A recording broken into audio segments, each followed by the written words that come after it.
Bonjour et merci de nous suivre depuis Lausanne en Suisse sur le plateau de Nasfor TV où nous avons pris comme résolution de faire parler les acteurs politiques, économiques, sociaux ou de la société civile qui brillent dans ces pays. Ce soir, je reçois M. Selio Mukundula. Selio Mukundula est une personne qui est venue en Suisse dans la première vague et qui a réussi un parcours d'intégration assez brillant. Alors, messieurs Selio, merci d'accepter notre invitation sur ce plateau de Nasfor TV. Vous êtes arrivé en Suisse vers les années 80. C'était exactement quand et dans quelles circonstances? D'abord, je vous remercie pour l'invitation. Je suis arrivé en Suisse en 1983. 83, c'est ce que 83 en français de la France. Exactement. Donc, mon parcours est le plus simple possible, c'est-à-dire quand je suis arrivé dans ce pays, j'ai eu la chance, j'ai dit la chance parce que je pense que ça m'a aidé après, j'ai eu la chance d'habiter dans un petit bled perdu. C'est depuis là, 1983, j'habitais à Châtel-Saint-Denis, et puis après à Oron-la-Ville, et puis c'est là que tout est parti. Alors, avant de parler de Châtel-Saint-Denis, c'est juste quand vous êtes au pays, qu'est-ce qui a motivé votre départ pour... je vais dire pour l'exil, hein, l'émigration, parce que l'immigration c'est quand on est ici, voilà. L'émigration depuis là-bas. Quelles sont les causes qui vous ont poussé à émigrer? Je suis venu comme étudiant en France en 81, cette fois-ci en France. J'ai fait 2 ans à Paris-Vincennes, et puis bon, ça n'a pas... Paris-Vincennes qui est devenu après Paris 10 Saint-Gilles. Je sais plus, voilà. Alors, et puis en 83, je me suis retrouvé ici. Voilà. Et lorsque vous êtes retrouvé ici, vous n'êtes pas allé, parce qu'au Congo, on a une culture de la capitale et un complexe des grandes villes. Généralement, la plupart des Congolais qui sont en Europe ou en Occident, ils disent toujours qu'ils viennent de Kinshasa, qu'ils sont nés à Kinshasa. Lorsqu'ils viennent, ils ont tendance à se fixer dans les grandes villes. Pourquoi ne vous êtes-vous pas fixé, par exemple, à Zurich, à Lausanne, à Genève ou à la rigueur à Berne? Comment vous êtes-vous retrouvé dans les petits bleds, comme vous avez dit? Un trou perdu à l'époque. C'est vrai que c'était difficile à l'époque, venant de Kinshasa, Paris, Châtel-Saint-Denis, c'est le jour et la nuit. C'était difficile pour moi tout au début, mais après je me suis adapté de ma nature, je m'adapte facilement. Alors, je me suis adapté dans la culture du coin, du bled, comme je disais tout à l'heure, et puis j'ai aimé ce coin, et puis voilà quoi. Mais en arrivant, on vous a orienté ou on vous a dit un petit bled, allez-y, allez vous installer? Non, mais c'est-à-dire j'ai fait le parcours du combattant comme tout le monde, et puis je me suis retrouvé là, malgré moi, si vous voulez. Disons que voilà, l'administration qui vous orienté. Voilà, l'administration m'a orienté vers là-bas, et puis j'ai eu mon premier job là-bas, et puis j'habitais dans une famille de vieilles personnes qui m'ont accepté comme leur enfant, comme leur fils, et puis voilà quoi, c'est de là que... Après, tout au début, j'étais jeune, hein, j'avais, je sais pas, 19 ans, 20 ans, je sais pas par là. Et j'étais jeune comme tous les jeunes d'aujourd'hui aussi. J'ai fait aussi les mêmes conneries, mais tout en ayant quelque chose d'enraciné à moi qui a fait que... Alors, vous avez parlé du premier job. Peut-on connaître quel est le premier job? Parce que généralement, le parcours du combattant en Europe commence aussi par des boulots qu'on n'avait pas cru qu'à Kinshasa qu'on le ferait en Europe. Alors, quel était votre premier job en Suisse? J'étais de menuisier chez Norba à Oron-la-Ville en 1983, fin 1983. Et comment devient-on menuisier? Il faut une formation? Aide-menuisier. J'étais aide-menuisier, voilà. Je faisais un peu manutentionnaire, quoi. Voilà. Et puis j'ai fait un peu de tout. Je suis resté là 1 année. Mais à l'époque, les Noirs étaient-ils facilement acceptés en Suisse? Surtout dans un petit village où les esprits sont, je dirais pas rétors, mais il y a un esprit un peu particulier. C'est-à-dire, moi j'ai eu la chance, avec du recul, je trouve que j'ai eu cette chance-là d'avoir connu la Suisse à l'époque où il n'y avait pas beaucoup de Noirs. Maintenant, on est nombreux, tant mieux. Mais à l'époque, il n'y avait pas beaucoup. Et le bled dans lequel je vivais, ils ne connaissaient pas des Noirs. J'étais un des premiers, si pas le premier, parce qu'à l'époque où je suis arrivé là-bas, des gens venaient me toucher pour voir si c'était pas de la peinture, et qui m'entendaient parler, ils étaient curieux de voir que je parlais aussi. Je crois qu'ils pensaient que j'étais un singe qui savait parler. À l'époque. Donc, avez-vous été victime de racisme à cette époque ou pas? Personnellement, je ne le prenais pas comme du racisme, parce que ce n'est pas du racisme au vrai sens du monde, parce que ces gens-là n'avaient jamais eu contact ou affaire avec un noir. Ils venaient vers moi pour me découvrir, pour découvrir ma peau, pour découvrir ma race. Donc ce n'était pas du racisme, au contraire, ils s'approchaient facilement. Donc c'était quoi, la curiosité? C'était de la curiosité plutôt. Et puis dès qu'ils comprenaient que je raisonnais, je parlais comme eux, ils s'attachaient à moi. Ouais. Alors, comment perceviez-vous cette curiosité? C'était agressif ou c'est quelque chose que vous preniez avec philosophie, comme on dit? Je prenais avec philosophie parce que dans la vie, je prends aussi beaucoup de choses avec philosophie. C'est ma nature. Alors, après, dans cette ville, lorsque vous y avez vécu, vous sentiez-vous intégré dans les tissus sociaux de la ville?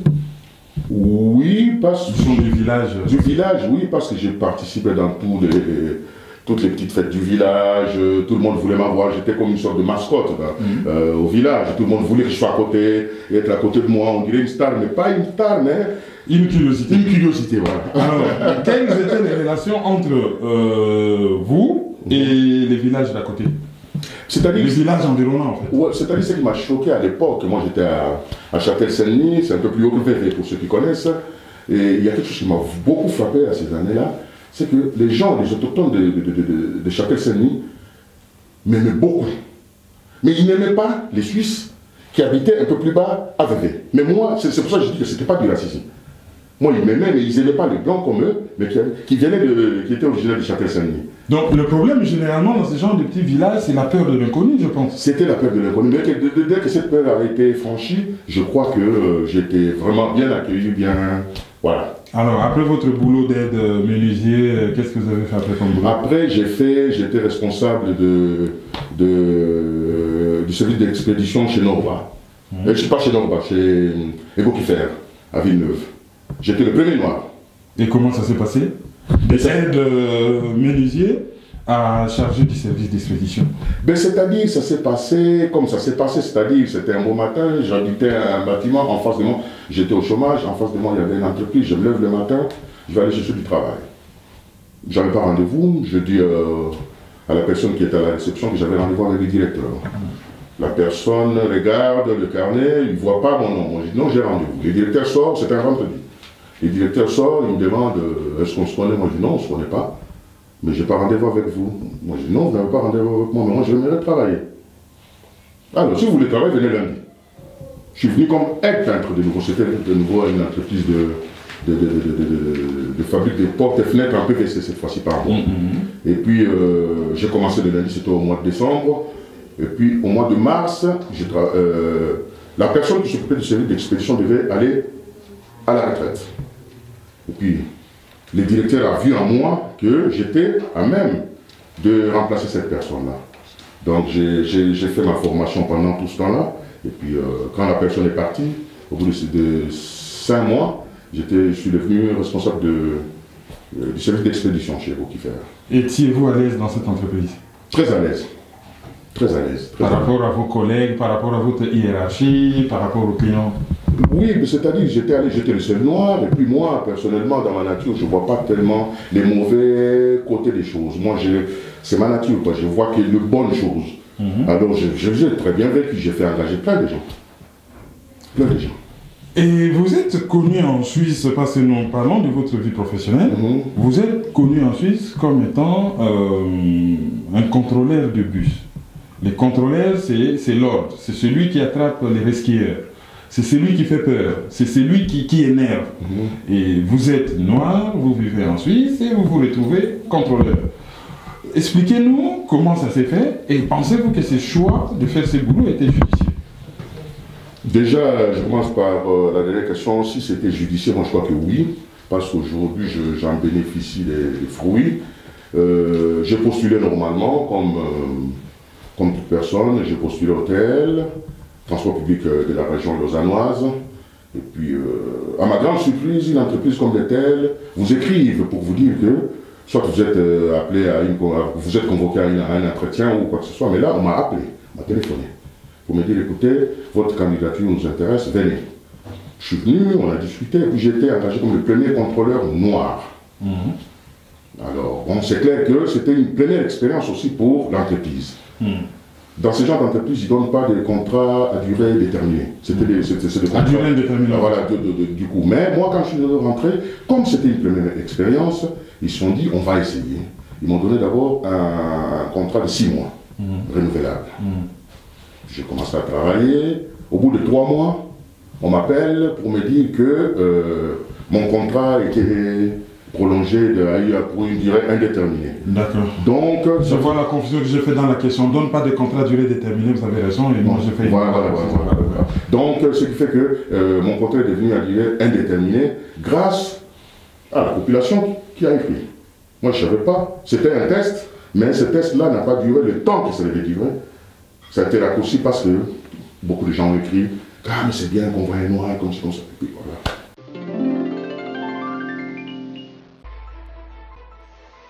Bonjour amis internautes et bienvenue sur NAS4 TV, la web TV, une voix pour tous. NAS4 TV propose des émissions de différents thèmes pour toute nationalité et partage multiculturel. Notre société de production, Colibri, produit des artistes en Suisse sur la web TV NAS4 TV. Carrière artistique dans la danse, la chanson, la musique, aussi vous êtes comédien. NAS4 TV est là pour vous promouvoir sur notre web TV. Des débouchés en Suisse dans le milieu artistique, c'est pas toujours facile. Mais grâce à NAS4 TV, notre web TV peut vous faire reconnaître par un producteur français, canadien ou américain. NAS4 TV propose aussi la possibilité aux entreprises ou associations de créer leur propre publicité ou de participer à des émissions culturelles et débattre de différents sujets. Pour toute information complémentaire, vous pouvez nous écrire à NAS4 TV, chemin du Couchant 4, 1022 Chabannes-Prévenant, nous joindre au 021 691 42 05 ou notre adresse email info@nas4tv.com. NAS4 TV, c'est vous. Et à l'époque, quel était le profil du resquilleur de Bis en Suisse? Ben, le profil type, il n'y a pas pour dire vrai, hein. Tout le monde peut resquiller, puis... Mais bon, le problème c'est que... moi je poserais la question autrement. Qui pose des problèmes? Voilà, plutôt. Les resquilleurs, tout le monde peut resquiller. Des vieux, des petits, des grands, des noirs, là il n'y a pas de profil type. C'est faux ces histoires. Mais lorsque vous les attrapez, alors qui pose le problème justement? Ben qui pose problème, mais je suis désolé de le dire, c'est les noirs. Comment ça se passe généralement? C'est-à-dire, les noirs, ils aiment bien jouer à la victime. Être victime, c'est-à-dire, je n'ai rien. C'est une image, hein, il ne faut pas le prendre à mal. D'une façon générale, moi j'ai vu avec l'expérience, c'est que le noir, quand je le chope, sans je le contrôle sans des transports, en général, il fait que je le comprenne. Quitte à ne pas comprendre son voisin blanc qui n'a pas de ticket que je dois verbaliser, mais lui, je dois le comprendre. Et si je ne comprends pas, je deviens objet d'insultes, hein, de tout genre. Ils disent quoi? Vous êtes un vendu? Je suis un vendu, je suis un PD, je suis un collabo. C'est grave, hein. Le collabo, ça n'a pas commencé avec les combattants. Hein. Oui, moi, je me suis appelé collabo à l'époque. Oui, parce que bon, c'est depuis la Deuxième Guerre mondiale. Donc vous collaborez avec les Blancs. Avec les Blancs, je fais la honte des Noirs parce que j'ai accepté de faire ce genre de travail. Et quand vous rentrez le soir à la maison, après avoir subi cela toute la journée... Dur. Moi-même, je suis noir et puis je vois que les Blancs se comportent comme ça. Je m'attendais au soutien des Noirs, mais non. Et comment vous faisiez pour évacuer? Ben, c'est-à-dire, on avait chaque semaine, on avait un jour de sport. payé par l'entreprise qui permettait d'évacuer et les problèmes des Noirs et les problèmes autres que les Noirs. Évacuer tous les stress et tout ça. Les stress, il y avait des séances de débriefing et tout ça, voilà. Donc... Alors là, j'ai appris qu'après avoir été contrôleur, on vous a donné un nouveau poste. Oui, maintenant j'ai changé de coin, je suis à Yverdon, je suis inspecteur au transport public d'Yverdon. Quel est le contenu de ce poste? Ben, c'est-à-dire, je contrôle, je n'ai pas contrôlé le type des transports maintenant, je contrôle, je supervise, et puis voilà, j'encadre un peu les chauffeurs, les conducteurs de bus à Yverdon. Donc on voit que c'est un grand parcours, vous êtes allé d'aide menuisier jusqu'à inspecteur des transports publics, d'un petit bled jusqu'à Yverdon, qui au niveau de la Suisse peut être considéré comme une ville moyenne, avec un service de transport quand même qui sert à une ville, qui sert à une ville de cette taille-là. Voilà. Quand vous regardez votre parcours, c'est un parcours satisfaisant, brillant. Y a-t-il quelque chose que vous dites qui devait être fait et qui n'a pas été fait? Si vous arrivez de regretter quelque chose dans votre parcours, c'est lequel? Non, je ne regrette rien. Je crois que ça va. Alors, là, je vais maintenant poser la question à l'observateur avisé que vous êtes. Vous êtes en Suisse depuis les années 80. Vous étiez peu nombreux, le noir, surtout les Congolais. Aujourd'hui, il y a beaucoup de communautés en Suisse. Comment expliquer que la communauté congolaise se cherche encore après toutes ces années? C'est un problème. Je me pose tout le temps cette question-là. Pourquoi? Il y a un problème. On doit trouver une solution à ces problèmes. Les gens, même les enfants qui sont nés ici, ils font pire que les anciens, les papas, les grands-parents qui ont vécu ici à l'époque. Je ne sais pas pourquoi. C'est-à-dire, ils font pire, c'est-à-dire?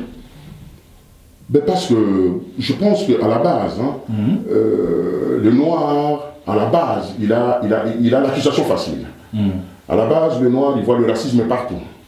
Et ce système-là a touché nos enfants qui sont nés ici, qui grandissent ici, qui voient tout de suite le racisme et qui veulent rien faire, et puis qui se retrouvent après au service social, et puis. Donc moi je pense que pour lutter, pour réussir dans ce pays, ou partout ailleurs, il faut les s'intégrer dans la société. Alors, le problème des enfants nés ici, c'est quoi en fait? Parce que ils sont dans la même école maternelle. Voilà. Dans la même école primaire. Exact. Dans la même école secondaire, avec possibilité d'aller dans les mêmes universités ou de faire les mêmes formations professionnelles. Exact. Le problème se pose à quel niveau sur le parcours scolaire? Mais c'est là qu'il faut... Parce que normalement, j'ai comme l'impression qu'ils vont tous ensemble et à un certain niveau, le jeune noir se retrouve au service social et l'autre se retrouve à la banque. Mais je me demande si ce problème-là ne vient pas de notre communauté et de nous parents. Il faut qu'on se pose cette question. Il faut qu'on trouve un terrain où on puisse discuter pour comprendre d'où ça vient. Parce que c'est pas normal, c'est un enfant qui est né ici. Il peut y avoir des exceptions, mais si vous regardez dans la majorité des cas, c'est lamentable. C'est lamentable. Moi, j'ai été contrôleur à Lausanne. J'ai contrôlé les arrivées de métro à l'UNIL, à l'EPFL. Les enfants des Congolais, ça se compte sur les bouts des doigts. C'est pas normal. Ce n'est pas normal. On ne dit pas que tout le monde va à l'université, mais ne fût-ce qu'une formation d'apprenti.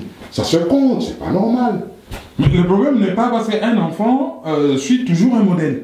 Le problème, ce n'est pas l'échec de vous, les parents. Mais c'est ce que j'ai dit, qu'il faut que les parents qu'on voit et qu'on ouvre les yeux, qu'on se mette autour d'une table pour discuter que faire pour que nos enfants ne fassent pas les mêmes bêtises que nous on a fait. Parce que c'est pas normal. C'est les parents. Voilà. Le deuxième échec de la première génération, c'est qu'aujourd'hui, sur le plan économique, les Albanais, les Turcs, je sais pas moi, certains latino-américains, vous prenez par pays, les Brésiliens, vous prenez les Asiatiques, les Cambodgiens, les Chinois, c'est des puissances économiques ici. Mais j'ai du mal à trouver des entreprises congolaises.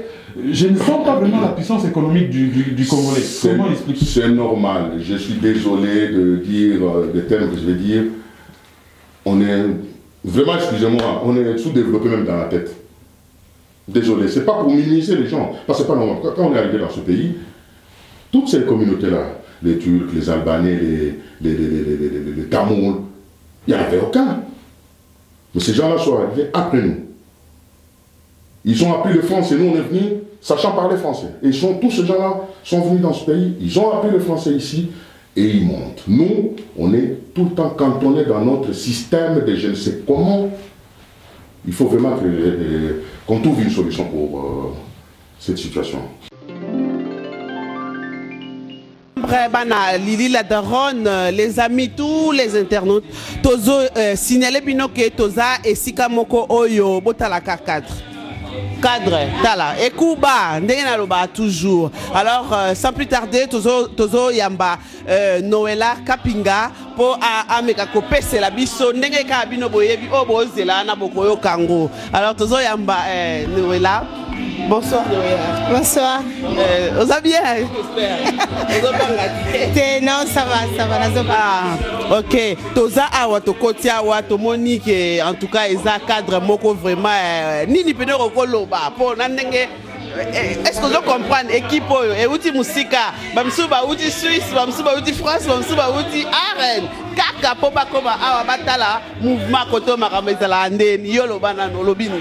Bah en fait awa toza na zéro faute eza boîte moroza na kati ya Liège et j'ai existé ça fait plus de 20 ans et ça la masolo ebele babetaka bandula awa baliaka donc eza ici comme on comme na Belgique ou leki na Liège. Ce qu'on y a na zéro faute, c'est qu'on y a quitté. Ah, kokamo. Ndengo lobby. Donc, ba musicien, on est toyo kakao, nani, balé kakawa. Bangonyo surtout, ko banda na papa, le tout masimaro, kiti ba papa, ba kofi, ouais, ebi zéro faute à zate. Bangonyo surtout, ba fali, bangonyo surtout, ba sala maso na kati à zéro faute. Ah, mais tozo mona batu, bazo mela, kaka komela, balia kate koto. Ou bien baliaka net tantôt on sortait au lia kala mingité. Donc ça nyonso complet. Nyonso sala ma. Ya kobina nyonso tout. En tout cas, eza cadre moko bino moko bozomona inutile peut être le bébé bozomona. Mais tozo senga na Noéla soka ko iko sala moi ba dédicace nini. Donc ndenge ya sepeli to pesi micro. Ben nazo remercier d'abord ba vient nga nyonso ya Liège. Ba sunga nga ba sala ke zéro faute zala.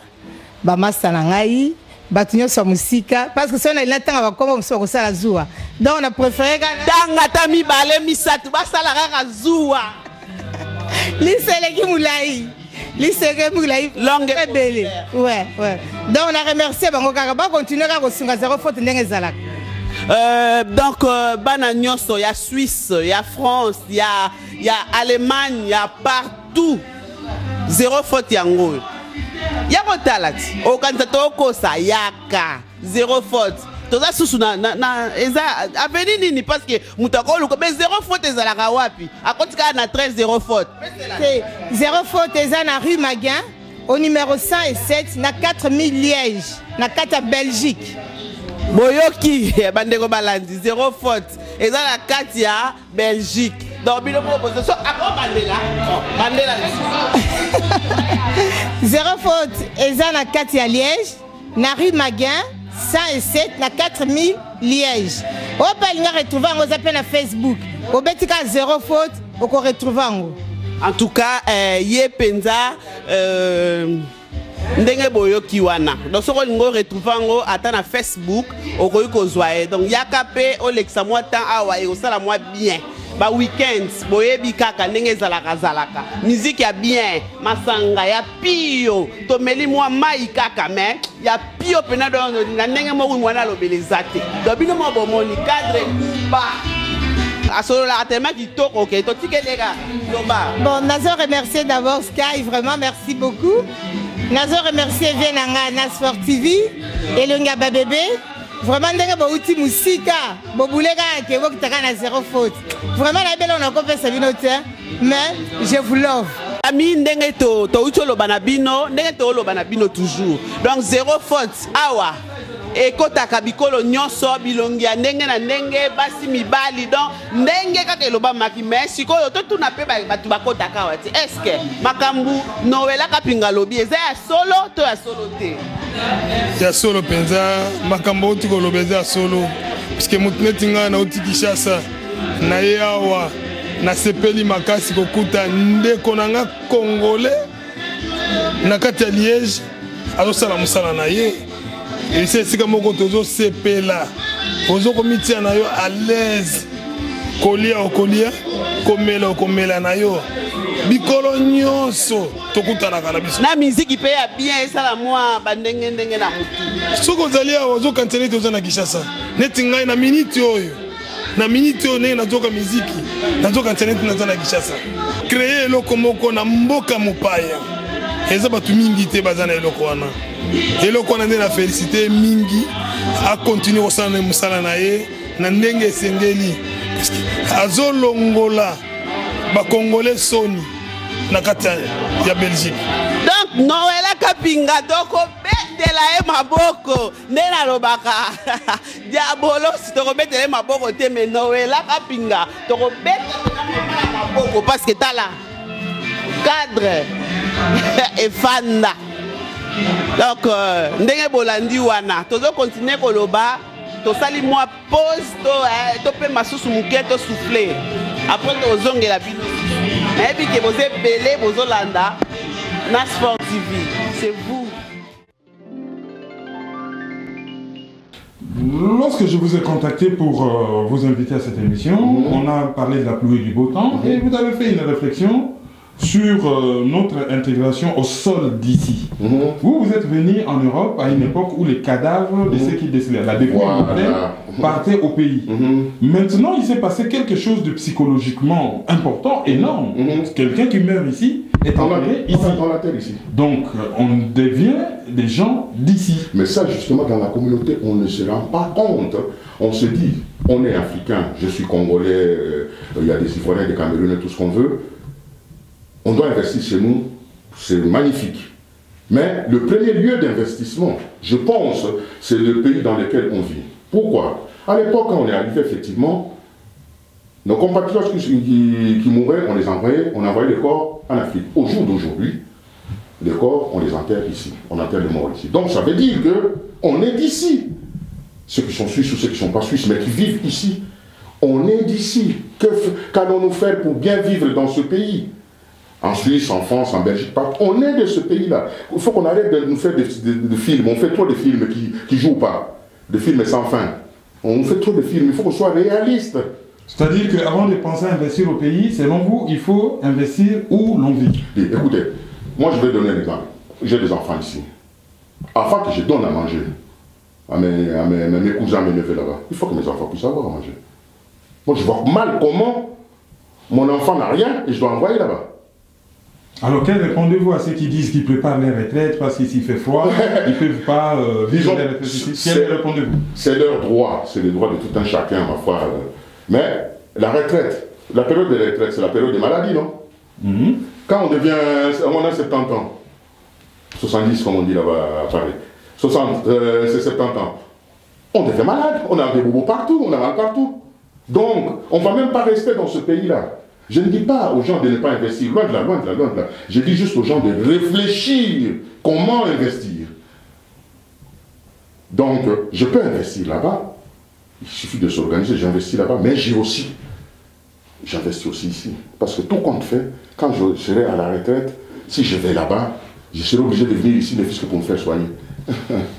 Voilà. Alors, si sur le plan économique, on est absent, mais qu'est-ce qui vous a empêché d'être présent et efficace sur le plan politique? Ne fût-ce qu'avoir des petits mandats locaux et tout ça. Qu'est-ce qui a empêché à votre génération d'être efficace sur ce plan? Personnellement, j'y ai pensé à une époque, c'est vrai, mais je ne sais pas. C'est le côté congolais qui est ressorti, quoi. Je ne sais pas. Alors, ne pensez-vous pas que l'intégration dont on parle souvent, c'est juste un slogan? Parce que l'intégration, c'est vous qui cherchez à intégrer une société, mais cette société aussi doit vous intégrer. Ne pensez-vous pas que c'est un simple slogan? N-O-N. Cette société ne peut pas nous intégrer. Vous acceptez, disons. Voilà. Parce que nous, on nous a appris, je ne sais pas si ça vient de quel culture, qui dit que si on va dans un coin, dans un endroit, et qu'on trouve les gens danser, faire un certain pas, on doit suivre ce pas-là. C'est ça résume l'intégration, justement. Donc, ils dansent comme des unijambistes. Voilà. C'est une image de l'intégration. Je suis en Suisse, en France, partout au Canada. Je viens au Canada, on mange ça, je m'aimais aussi. Cela ne veut pas dire que j'ai réuni mes origines. Cela n'est pas de l'aliénation mentale. Non, N-O-N. Moi, je suis ce que je suis avec mes origines, que je respecte. Heureusement que je suis de mes origines. C'est une richesse extraordinaire que j'ai, la mentalité suisse, et puis la mentalité congolaise de mes origines que j'étais. Donc, je mélange, c'est une richesse, mais... Ça, les gens ne se rendent pas compte, quoi. Et une question qui me vient comme ça à l'esprit, lorsqu'on arrive ici, doit-on faire venir une femme de l'Afrique? Doit-on épouser une femme d'ici? Elle doit être noire, elle doit être blanche. Quels sont les conseils qu'un ancien de la Suisse, qui est là depuis les années 80, fait donner? Ça dépend de beaucoup de choses. Déjà, il faut épouser quelqu'un qu'on aime. Si c'est un blanc, si c'est une blanche. Une blanche, ou un blanc, parce que voilà. Si c'est soit blanc, soit noir, mais c'est de l'amour d'abord. Mais avant de se lancer dans quelque chose, il faut savoir dans quoi on se lance. Parce que dans notre communauté, il y a beaucoup de... Je ne sais pas quoi dire. Je ne vais pas faire le psychologue, hein, ou les... voilà, je ne vais pas faire le psychologue, ou je ne sais pas quoi là, mais bon. Mais le problème aussi de la communauté d'ici, surtout chez vous les anciens, c'est cette affaire qui consiste à X a pris la femme de Y, Y qui a pris la femme de Z. C'est comme un sport national ici en Suisse. Mais c'est pas seulement en Suisse. Vous échangez des femmes comme des paintballs. Non, c'est pas seulement en Suisse. Moi, je pense que ce problème vient de chez nous, du pays. C'est un sport national. C'est comme si dans nos biberons il y avait du Viagra. Ben voilà, exactement. Vous l'avez bien dit, donc exactement. Et puis on est trop focalisé sur ça que à cause de ça on n'avance pas. À cause de ça on est en train de se critiquer à la place d'aller de l'avant. Parce qu'en fait là-bas c'est ça. Mais le problème aussi, je pense pas que ce soit la SAP, parce que vous avez beaucoup de pensées pour la SAP. Ça n'a pas commencé aujourd'hui, quand j'entends vos histoires à Zurich. Bon, du côté alémanique, c'est un peu différent, mais du côté francophone, vous avez dépensé quand même beaucoup d'argent pour la SAP. Beaucoup d'argent, mais à l'époque, c'était différent, parce que s'il faut dire les choses telles qu'elles sont... Narcisse doit avoir des remords, hein. Elle fait des conseils ici. Oui, c'est un grand organisateur de conseils. Il doit regretter certaines choses. Et c'est lui qui réalise l'émission d'ailleurs. Voilà. Narcisse Kalamba. Alors, à l'époque, effectivement, c'était... Je dirais que c'était beaucoup plus facile qu'au jour d'aujourd'hui. Parce que quand on se met dans la SAP, la vraie SAP, je parle de la vraie SAP parce qu'il y a des gens qui montent n'importe quoi des fois. Parce qu'il faut avoir l'argent pour être sapeur. Je me pose des questions. Je ne juge personne. Est-ce que ces gens-là, ils ont vraiment l'argent pour être sapeur? Moi, à part ça, dans mon parcours, j'ai fait une dizaine d'années, quinzaine d'années en parallèle comme responsable de sécurité dans des discothèques VIP. Et la SAP, c'est pas fait que pour nous. J'ai vu des gens se saper, mais des riches. Ces jeunes-là qui se sapent, s'ils sont riches, c'est bien. S'ils ne sont pas riches, ils savent eux-mêmes. Voilà. J'ai même appris que travailler en Europe en boîte, c'est un bon boulot parce que vous avez beaucoup de pouvoir, et c'est vrai ou pas? Non, moi je travaille comme responsable de sécurité. En parallèle, quand je travaillais, j'étais hôtel, au transport public, j'avais 3 discothèques. D'accord. Donc vous, les pourboires, vous n'étiez pas concernés, c'était vos agents de sécurité qui touchaient tous les pourboires et tout ça. Et qui récupéraient des femmes esselées les matins. C'est ce qu'on raconte, c'est vrai ou pas? Non, mais j'ai jamais vu ça. Hein. Et puis il faut se respecter. Hein. Les pourboires, ma foi, les pourboires, s'il y a quelqu'un donne, mais on ne va pas courir derrière. Alors, après toutes ces années, qu'est-ce que vous pouvez nous raconter comme anecdote? Vous avez dû vivre des histoires. Nous voulons avoir une petite anecdote croustillante. De quel genre? N'importe. Une histoire qui vous a marqué, qui vous a fait rire, qui vous a marqué. Voilà, vous avez vécu des histoires, vous êtes venu en Europe. Ouais, mais moi, ce que je vais dire, c'est par rapport au noir. Comme l'étudiant noir, il a vécu des histoires. Alors vous avez vécu quoi? Ouais, moi j'ai vécu. Comme anecdote. Tout au début, quand je suis arrivé dans ce pays et que j'étais à Châtel-Saint-Denis, j'étais en train de faire mes commissions à la COPE à l'époque, et puis j'étais devant la caisse. Je sors l'argent pour donner à la caissière, et puis je parle un peu, je discute un peu avec la caissière. Il y avait un enfant, 5-6 ans, avec sa maman, qui dit à sa maman, maman, il parle. Puis je me retourne, je regarde, mais je n'avais pas compris tout de suite. Il parle dans le puis il vient, il me touche, pour voir si j'étais sale ou bien... Voilà. Ah. Non, ça c'est l'histoire que vous avez vécue. Alors, pour terminer cette émission, êtes-vous satisfait de votre parcours? je suis satisfait de mon parcours et j'aimerais vraiment que notre communauté, qu'on change notre façon de voir les choses. Et sous question, comment voyez-vous l'avenir? Par rapport à moi ou par rapport à la communauté, par rapport à vous, mais surtout par rapport à la communauté? Par rapport à la communauté, je suis désolé de dire que tout le monde prend conscience, mais personne ne fait rien. Faisons quelque chose pour nous aider. Aidons-nous nous-mêmes. C'est facile d'accuser les autres, aidons-nous nous-mêmes. C'est sur ces propos, organisons-nous que se termine cette émission. Mon invité était M. Célio Mukundula, qui est aujourd'hui inspecteur chez Travis. Donc, il contrôle, inspecteur au niveau des services des transports publics à Yverdon, en Suisse. Merci de nous avoir suivis. Les adresses pour nous contacter au bas de l'écran. Merci à Narcisse d'avoir réalisé cette émission. Au revoir. Baptiste, l'empereur de Suisse-Irlande.